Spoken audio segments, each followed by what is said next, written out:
Había algo en la manera en que Gregory Bridgerton miraba el mundo que lo hacía diferente a la mayoría de los hombres de su tiempo.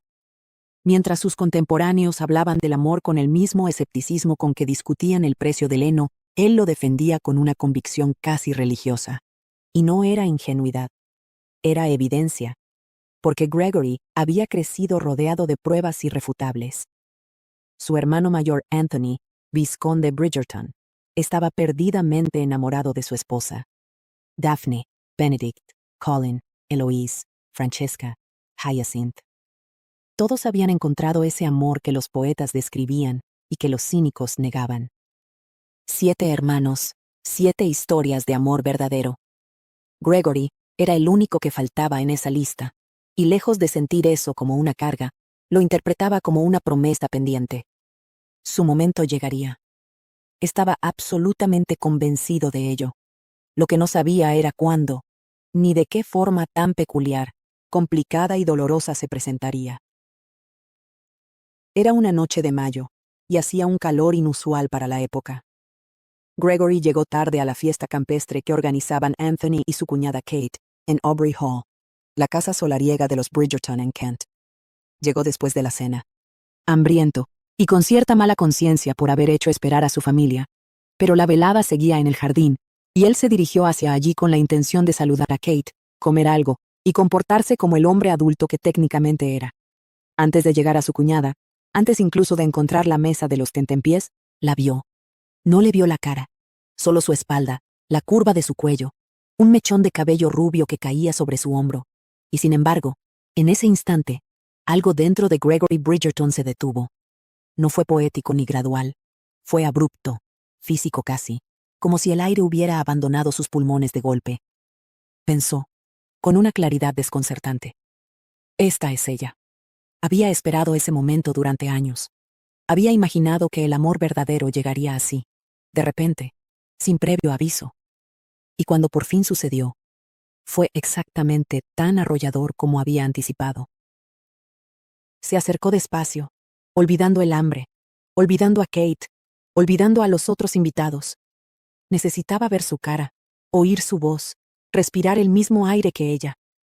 Cuando la mujer se volvió, Gregory vio unos ojos de un verde extraordinario, un rostro de una belleza casi irreal, y supo que tenía razón. Era ella. Se presentó. Era la señorita Hermione Watson. Lo que Gregory no calculó, lo que ningún hombre enamorado en ese estado suele calcular, era la presencia de la otra mujer. La que estaba junto a Hermione. Su amiga, su compañera inseparable desde hacía 3 años. Lady Lucinda Abernathy. Lucy, como la llamaban quienes la conocían, era todo lo contrario a Hermione en términos de impacto visual.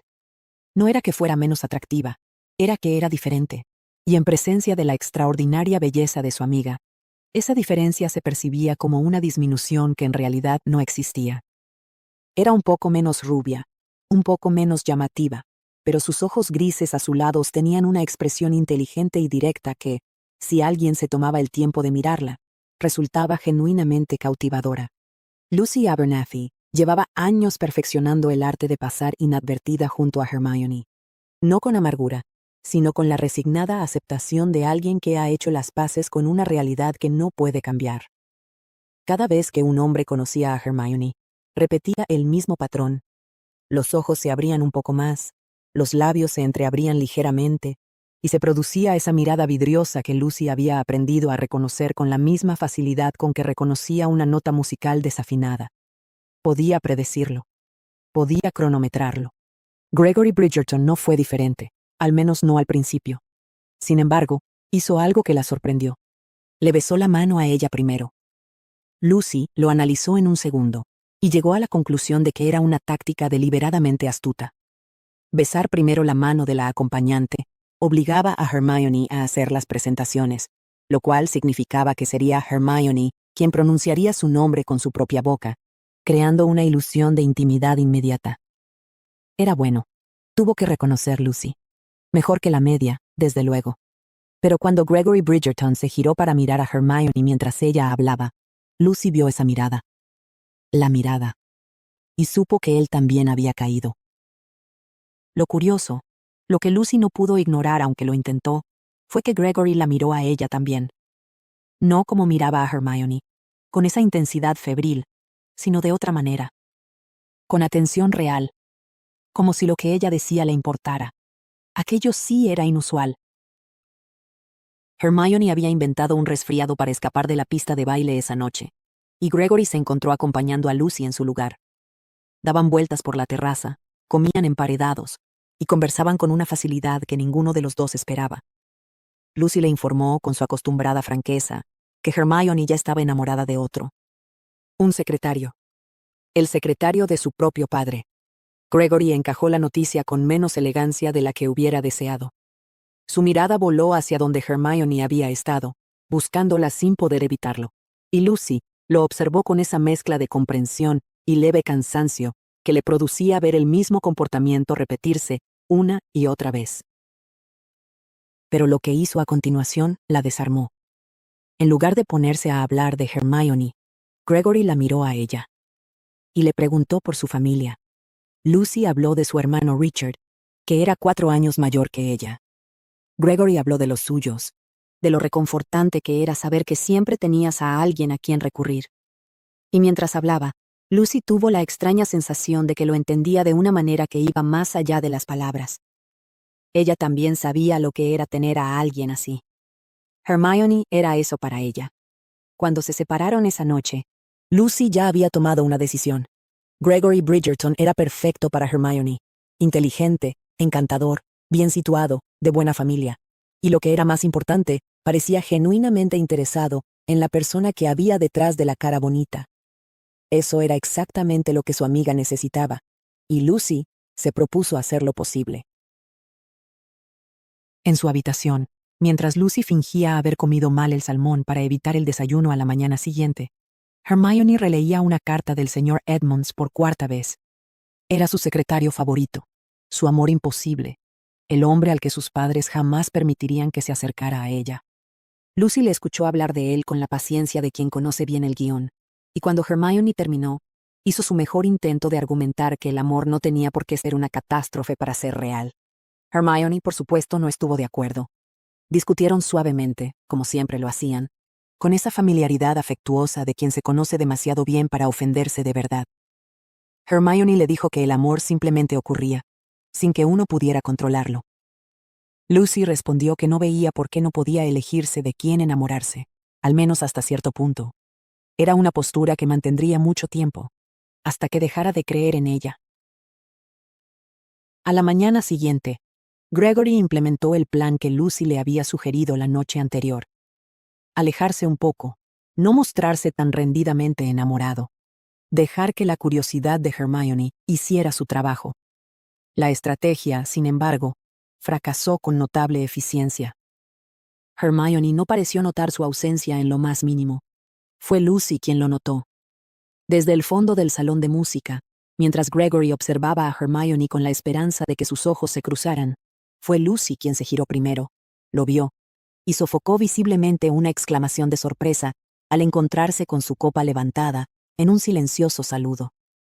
Gregory disfrutó de ese pequeño momento más de lo que le habría gustado admitir. Esa misma noche, aprovechando que Lucy abandonaba el salón, Gregory la siguió y la condujo subrepticiamente a la biblioteca. Cerró la puerta con llave, lo cual provocó la indignación inmediata de ella, aunque más por la forma que por el fondo. Necesitaban hablar. Su plan había sido un desastre. ¿Qué había salido mal? Lucy le explicó, con su característica directez, que el problema no era la táctica sino el objetivo. Nadie había renunciado nunca a Hermione. Los hombres que no conseguían su atención simplemente redoblaban los esfuerzos, como si ella fuera un premio en una carrera. Eso era exactamente lo que Gregory había hecho, y Hermione lo percibía como una versión más del mismo patrón interminable. Lo que Gregory necesitaba era ser diferente. No parecer tan entregado. Dejar de tratar a Hermione como si fuera una diosa caída del Olimpo. Gregory escuchó con la mandíbula tensa y el orgullo ligeramente herido. Pero en algún punto de esa conversación, algo cambió. Cuando Lucy dijo que quería conocer la mente de Hermione, que la mayoría de los hombres no veía más allá de su cara, Gregory la miró de una manera distinta y dijo, en voz baja, «A mí me gustaría conocer su mente». Hubo un momento extraño entonces, un silencio. Lucy lo sintió en el pecho antes de entenderlo con la cabeza. Ese instante en que algo se mueve en un lugar donde no debería moverse. Lo descartó rápidamente. Estaban hablando de Hermione. Siempre estaban hablando de Hermione. Pero antes de que Lucy pudiera recuperar completamente el hilo, Gregory preguntó si alguna vez estaría dispuesta a arriesgarlo todo por amor. Sin rodeos, con esa intensidad que le era característica. Lucy se quedó sin respuesta. Dijo que no estaba segura, que dependía. Y Gregory respondió que él sí lo haría, sin vacilar. Todo. Lucy salió de esa biblioteca, sintiéndose como si hubiera tenido una conversación que no estaba destinada a ella. Como si hubiera escuchado algo por accidente, algo íntimo y verdadero que no tenía manera de devolver. La excursión al pueblo fue un ejercicio de comedia involuntaria. Gregory iba del brazo de Hermione, intentando cultivar una conversación, mientras Lucy marchaba junto al señor Neville Bearbrook, un hombre de constitución afable, entusiasmo desbordante y una capacidad sorprendente para tropezar con superficies planas. Bearbrook hablaba de arenques, de la pintura al óleo en sus camisas de terciopelo, y en algún momento comenzó a repetir la palabra singular, con la misma satisfacción de quien ha descubierto un tesoro semántico personal. Lucy lo llevó con notable gracia. También notó, con la atención periférica que había perfeccionado a lo largo de años junto a Hermione, que Gregory era diferente a los otros. Diferente de verdad. Cuando él les habló de su familia numerosa, no usó las palabras habituales. No dijo que era caótica o agotadora. Dijo que era reconfortante. Que sabía que, si alguna vez necesitaba a alguien, simplemente tenía que pedirlo. Lucy entendió eso de una manera visceral.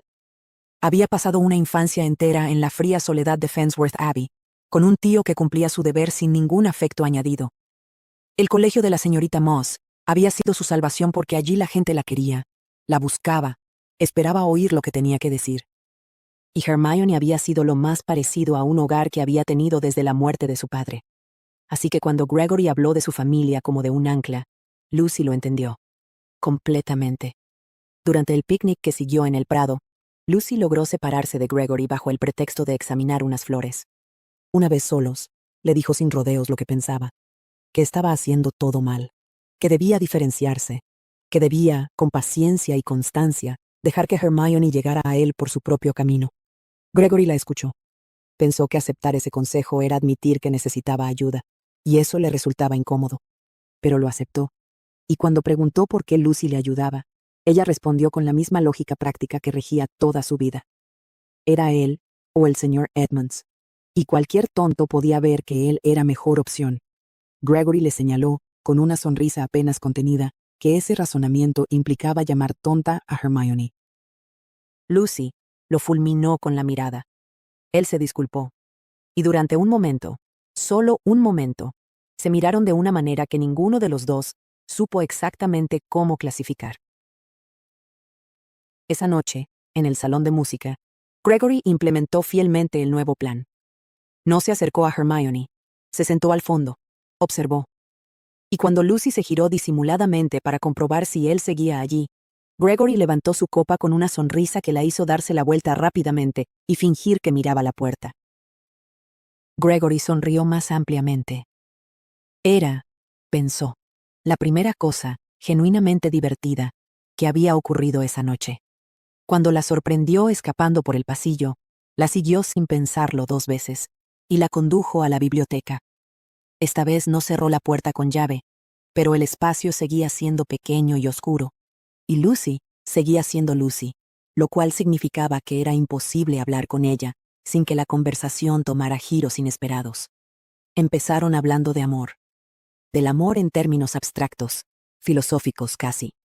Gregory sostenía que el amor verdadero no daba elección, que simplemente ocurría y te consumía. Lucy escuchaba con creciente incomodidad, porque esas palabras le resultaban inquietantemente familiares. Eran exactamente lo que Hermione había dicho sobre el señor Edmonds. Lo mismo, casi con las mismas palabras. Y cuando Lucy se lo dijo a Gregory, él se quedó muy quieto. Hermione había visto la nuca de un hombre, se había dado la vuelta, y había sabido que estaba perdida. Gregory palideció, porque él había hecho exactamente lo mismo, con Hermione. Y sin embargo ahora estaba allí, en una biblioteca en penumbra, hablando de amor con una mujer completamente diferente. Y había algo en esa conversación que se sentía más real que todas las que había tenido con Hermione en los últimos días. Aquello era demasiado para procesarlo. Gregory salió de la biblioteca con más brusquedad de la necesaria, dejando a Lucy con una expresión que él no supo leer correctamente en ese momento. Si lo hubiera hecho, tal vez habría entendido muchas cosas antes. A la mañana siguiente llegó Lord Richard Abernathy, el hermano mayor de Lucy, con la noticia de que su tío quería que ella volviera a casa. Las razones eran vagas pero urgentes. El compromiso matrimonial con Lord Hazelby, que llevaba años siendo una promesa nebulosa en el horizonte, había pasado de probable a inminente. Lucy lo recibió con una calma que desconcertó a su hermano. No se derrumbó, no lloró, no protestó. Asintió. Dijo que lo entendía. Y luego pidió quedarse en Aubrey Hall unos días más, hasta el jueves, hasta el baile de máscaras.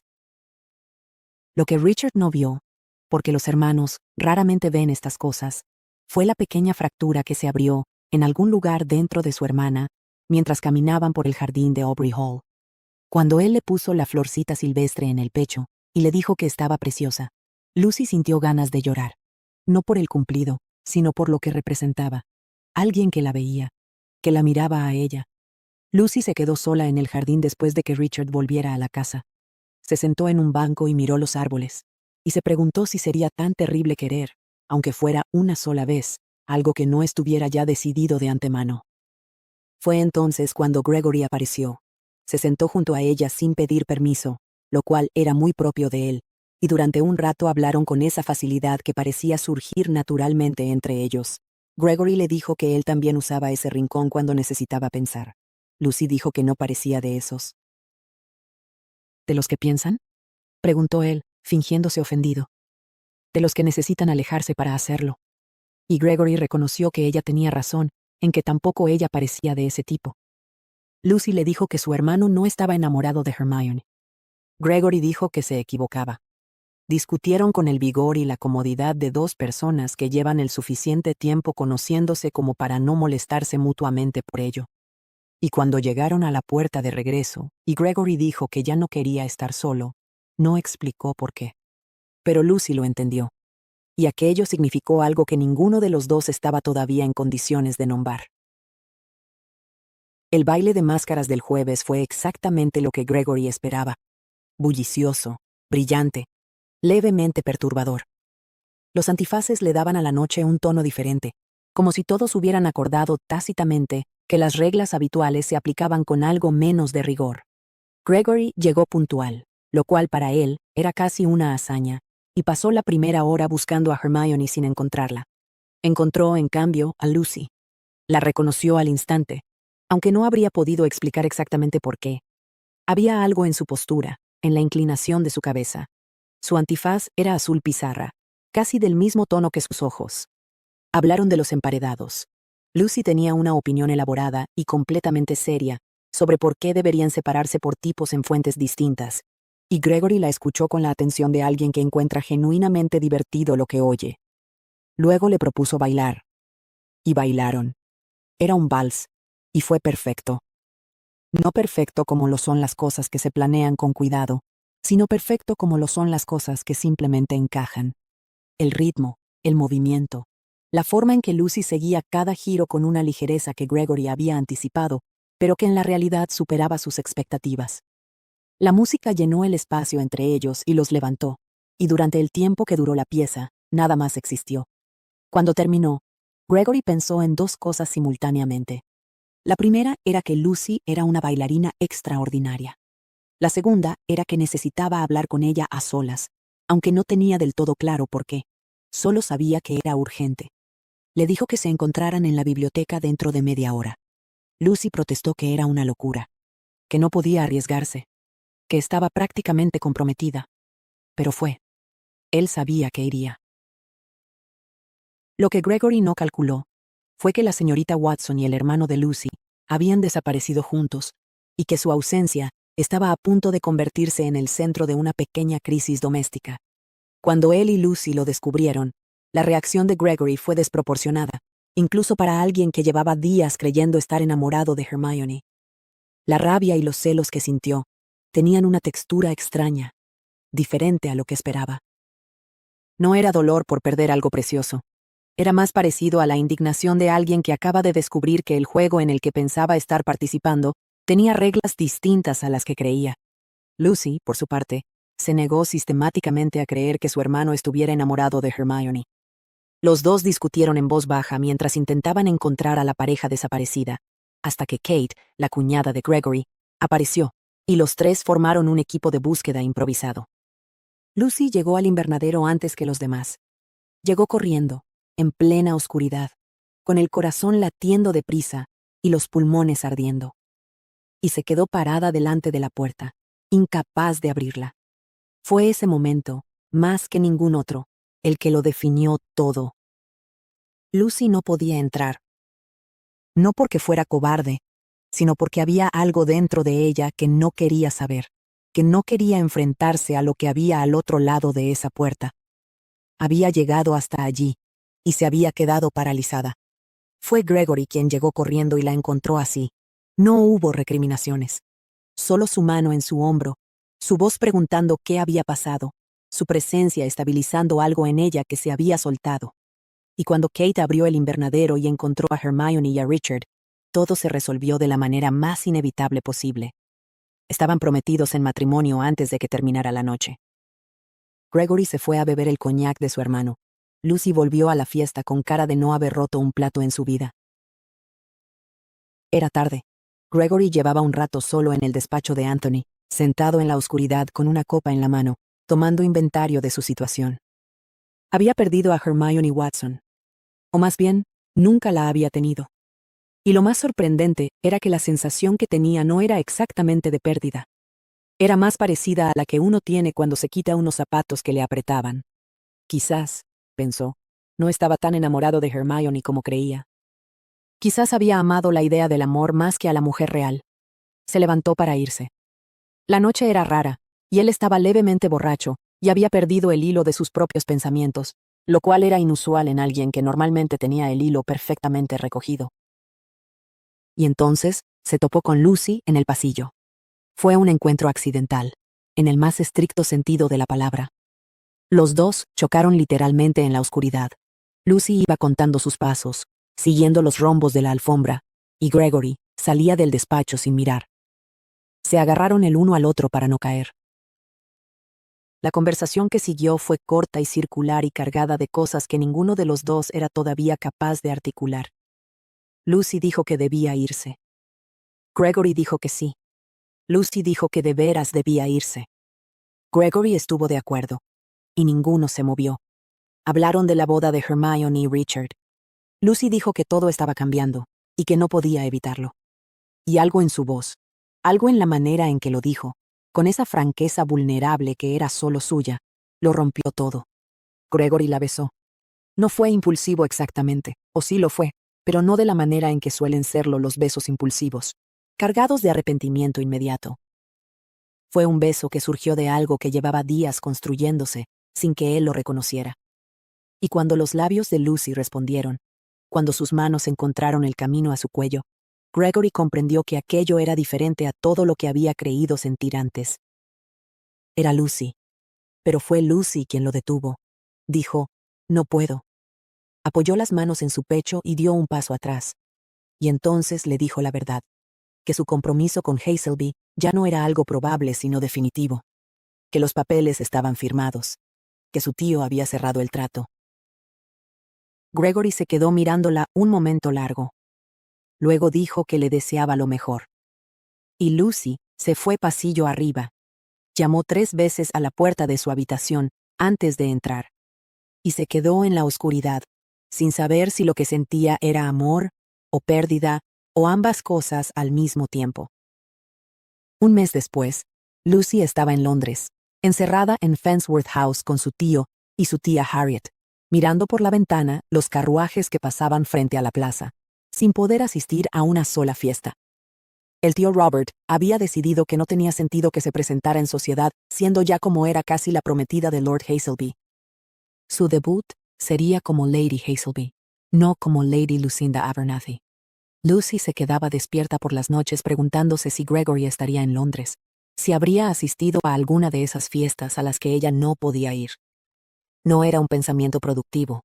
Era un pensamiento que repetía con la regularidad desesperante de algo que uno no puede dejar de hacer, aunque sepa perfectamente que no le hace ningún bien.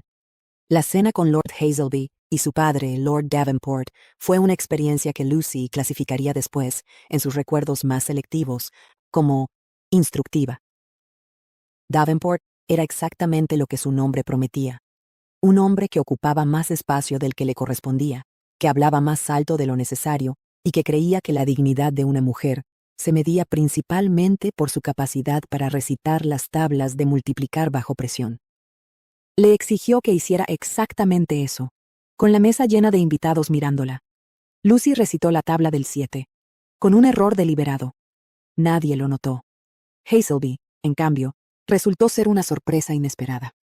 Tenía sentido del humor, cierta elegancia melancólica, y la habilidad poco común de hacer comentarios profundamente hirientes hacia su padre, con un tono absolutamente neutro, que hacía imposible la confrontación directa. Lucy lo admiró, a su manera, pero no lo amaba, y aquello era el problema fundamental de todo el asunto. La mañana en que Lucy se encontró con Gregory en Hyde Park, dando de comer a las palomas, fue la primera vez en un mes que se sentía completamente ella misma. Él llegó, se sentó a su lado sin ceremonias, tiró todos los trozos de pan de golpe en lugar de hacerlo metódicamente, y provocó el caos entre la bandada. Lucy le regañó. Él se rió. Y de pronto era como si no hubieran pasado un mes de silencio y malentendidos y besos en pasillos oscuros. Hablaron durante mucho tiempo. Gregory le contó que había estado en Wiltshire, con su hermano Benedict y su familia, alejado de todo. Lucy le contó que su boda estaba programada para dentro de una semana. Gregory absorbió esa información con una expresión que ella no supo interpretar del todo. Le preguntó si conocía a Hazelby. Gregory dijo que sí, que habían coincidido en la universidad. Y luego dijo algo que Lucy no esperaba. Que sería un marido gentil con ella. Muy gentilmente.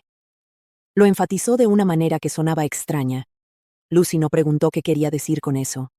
Pero Gregory no se fue. En cambio, invitó a Lucy a la fiesta que daba su hermana Daphne esa noche, e insistió en que su madre se ocuparía de obtener el permiso necesario. Lucy dudó. Sabía que no debía.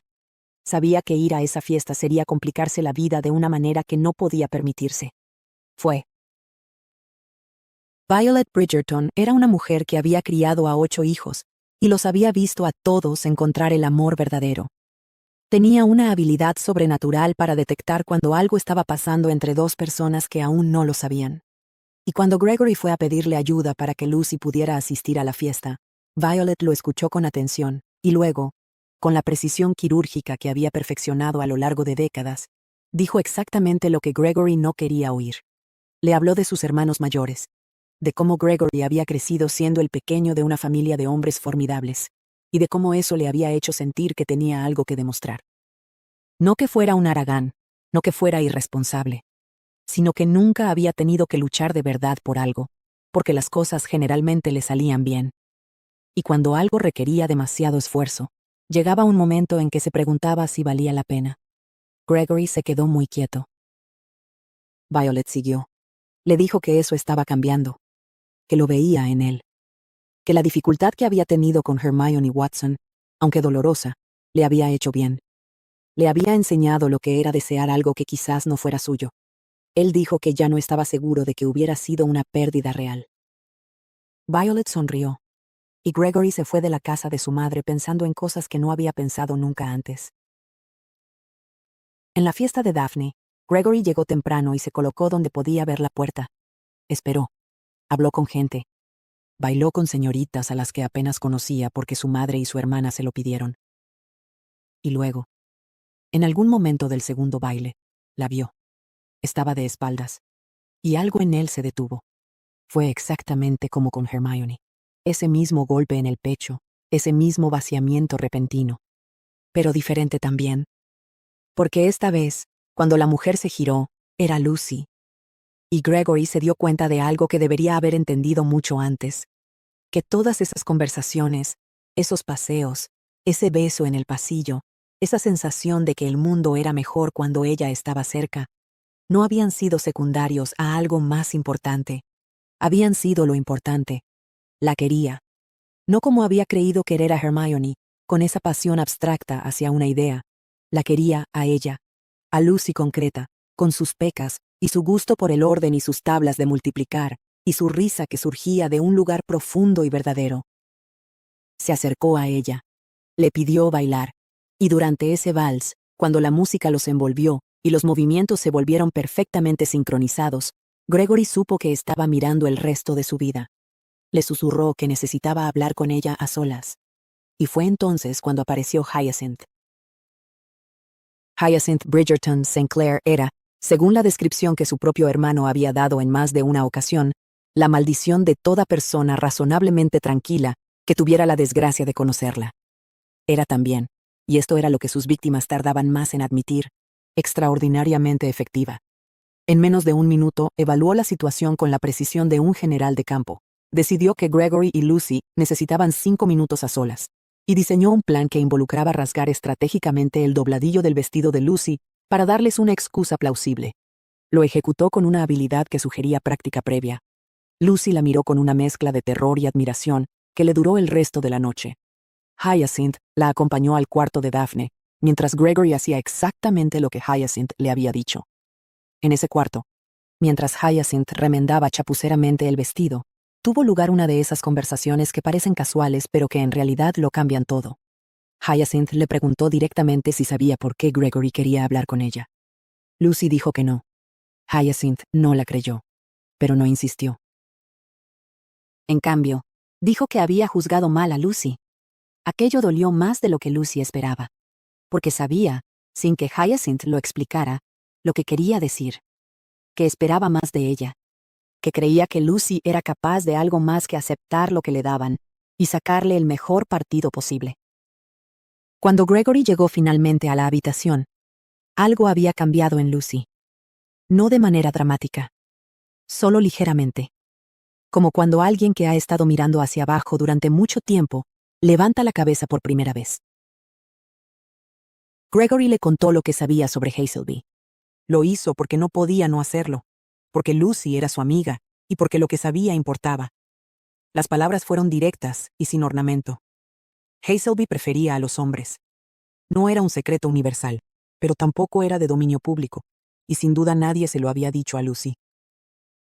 Lucy lo absorbió en silencio durante un momento muy largo, y luego dijo que Gregory le había arruinado todo, no con crueldad, con la honestidad desarmante que era tan característica suya. Le había arruinado la posibilidad de ser feliz de una manera más pequeña, más silenciosa, porque ahora sabía demasiado. Ahora sabía lo que podría haber tenido y lo que no tendría. Ahora lo deseaba a él. Gregory la tomó de la cara entre las manos. Le dijo que la quería. Lucy cerró los ojos. Él lo repitió. Y lo volvió a repetir. Y luego se hincó de rodillas en el cuarto de su hermana, en medio del escándalo más discreto que había organizado Hyacinth en toda su vida, y le pidió que se casara con él. Lucy dijo que sí. Dijo que sí con todo el cuerpo, con los ojos llenos de lágrimas y la sonrisa más genuina que Gregory le había visto. Él la levantó, la abrazó, y por un momento todo el universo pareció perfectamente en su lugar. Pero al día siguiente, cuando Gregory fue a verla a Fensworth House, el mayordomo le dijo que Lady Lucinda no podía recibirle. Y al otro día. Y al otro. Y Lucy, desde detrás de la cortina de su ventana, lo vio de pie en la acera mirando hacia arriba, y dejó caer la tela rápidamente, con las manos temblando. El tío Robert le contó la verdad sobre su padre el mismo día que ella fue a decirle que no se casaría con Hazelby. O más bien, le contó su versión de la verdad. Una versión que Lucy no tenía manera de verificar, pero que era suficientemente específica para ser aterradora. El octavo conde de Fensworth había cometido traición. Había vendido información a agentes franceses que operaban como contrabandistas en la costa de Dover. Había cartas, con su sello, con detalles que solo él podía conocer. Lord Davenport lo sabía. Llevaba 10 años chantajeando a la familia. Y el matrimonio con Hazelby era el pago final. Una novia obediente y callada que compensaría todas las deficiencias del hijo del conde. Si Lucy se negaba, si el matrimonio no se consumaba, Davenport haría pública la verdad. Y la verdad sobre un conde traidor no era algo que se pudiera contener. Richard perdería el título. Hermione perdería la vida que acababa de empezar con tanto amor. La familia Abernathy quedaría destruida. Lucy escuchó todo esto sentada, con la espalda muy recta y las manos en el regazo, como le habían enseñado a sentarse cuando recibía malas noticias. Y luego su tío fue a por más. La empujó contra la pared, le puso la mano en la garganta, le dijo que haría lo que le ordenaba. Fue en ese momento, con la clavícula doliéndole y el pánico subiéndole por la garganta, cuando Lucy tomó una decisión que no fue racional sino simplemente humana. No podía destruir a las personas que amaba para salvar su propia felicidad. No era la clase de persona que podía hacer eso. Dijo que se casaría con Hazelby. Y cuando Gregory fue a verla al día siguiente, ella no bajó. Tenía en la mano su tarjeta de visita. El honorable Gregory Bridgerton. Pasó el dedo por las letras varias veces, y cuando lo dejó sobre la mesa, lo puso con mucho cuidado, exactamente en el centro. Gregory llevaba horas en el árbol cuando Colin llegó. Su hermano mayor se bajó del carruaje, miró el árbol, miró a Gregory sentado en una rama, y dijo con perfecta ecuanimidad: «Esto es interesante». Se sentó en la rama de al lado y escuchó toda la historia. No juzgó, no dio consejos. Cuando Gregory terminó, Colin simplemente asintió y preguntó si tenía algo de comer. Pasaron la madrugada vigilando la casa. Gregory había entrado la noche anterior por la puerta de servicio, que estaba abierta por obra de algún criado que había salido a escondidas, y había llegado hasta la habitación de Lucy.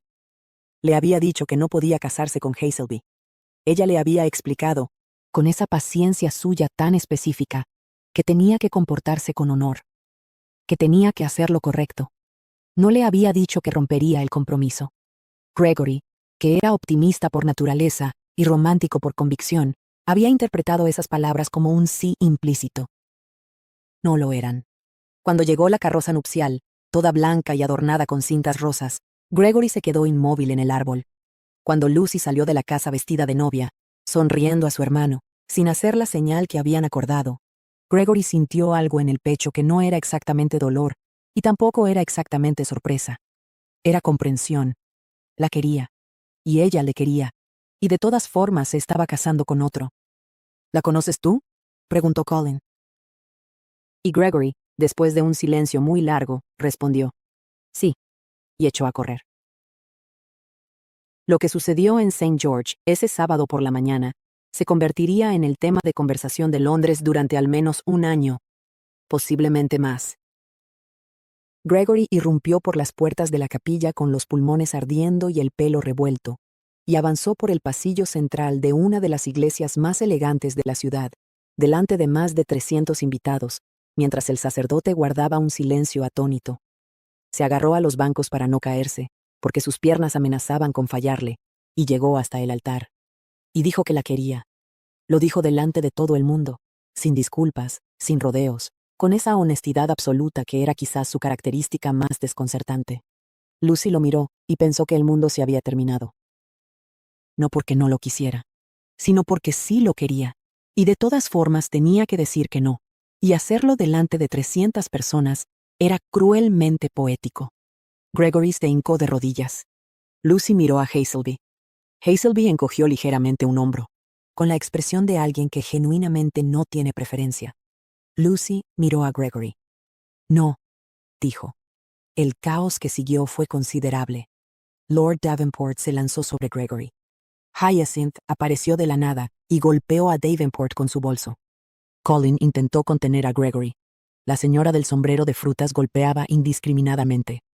El primer ministro esquivaba impactos. Cuando el polvo se asentó, Gregory había sido sacado de la iglesia a rastras.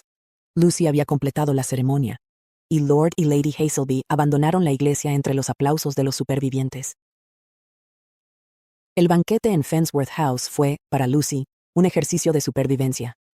Bailó los bailes obligados. Recibió los parabienes. Sonrió exactamente lo necesario para que nadie pudiera acusarla de estar triste en su propia boda. Y luego se escabulló al piso de arriba. Se recostó contra la puerta de su habitación y esperó las lágrimas que no llegaban. Estaba demasiado entumecida, demasiado vacía.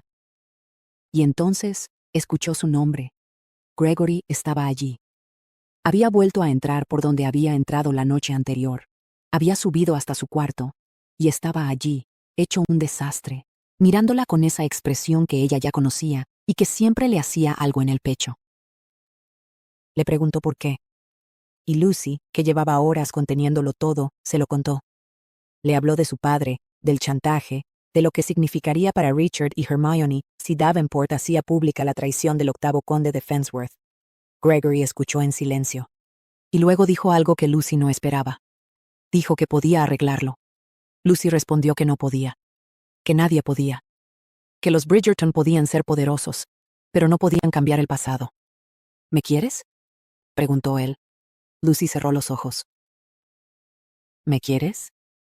Sí, dijo por fin, con voz quebrada. Pero no puedo. Gregory la abrazó. Y luego la cargó sobre su hombro y la llevó al tercer piso de la casa, donde la ató a la cañería de un retrete que llevaba años sin usarse. Prometió que volvería en 1 hora, y se fue a intentar el imposible. Lucy, atada al retrete del tercer piso, pasó esa hora haciendo lo que mejor se le daba. Pensar meticulosamente en todas las razones por las que aquello no podía funcionar. Y también, en un rincón pequeño y muy honesto de su mente, esperando que sí funcionara. Fuera, Gregory fue directamente a buscar a Hermione. Y Hermione, que amaba a Lucy con la misma intensidad con que Lucy la amaba a ella, no perdió tiempo en preguntas. Solo preguntó qué podía hacer. 5 minutos después, Gregory estaba frente a Lord Richard Abernathy, Lord Hazelby, y, para complicarlo todo de manera notable, Lord Davenport. Hazelby fue el primero en sorprenderle. Mientras el resto de la habitación procesaba la información, Hazelby preguntó con su acostumbrada calma si Gregory tenía intención de devolverle a su prometida, y cuando quedó claro que sí, dijo simplemente que haría los papeles para la anulación. No porque fuera altruista, era pragmático. Una esposa que lo amaba a otro no le resultaba útil, y el escándalo de esa mañana había sido suficientemente dramático como para que nadie lo culpara a él de lo que estaba a punto de ocurrir.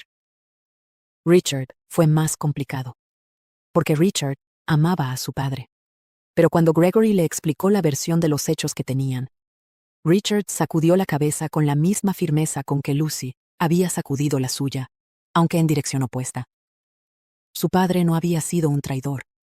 Conocía a su padre. Lo que habían hecho era usar a Lucy, aprovechándose de su lealtad y de su amor por la familia, para forzarla a un matrimonio que no quería. El tío Robert sabía lo que hacía cuando le contó la historia a Lucy. Lucy no tenía manera de verificar nada. Era joven. Había crecido creyendo que su tío siempre tenía la razón, y adoraba a su hermano. Era la víctima perfecta para ese tipo de manipulación. Lo encontraron en el tercer piso. No a Lucy, que para entonces ya no estaba donde Gregory la había dejado, sino al tío Robert, que la tenía sujeta con una pistola en la sien. Gregory entró en la habitación con una pistola en la mano y el estómago en el suelo. Lucy estaba acurrucada en el rincón, los ojos abiertos y muy quieta, con esa calma particular de las personas que han tomado una decisión y están esperando a ver qué pasa. Lo que siguió fue uno de esos momentos que las personas que los viven recuerdan en fragmentos, no de manera lineal. La negociación imposible. Gregory apuntando. Robert Abernathy apuntando.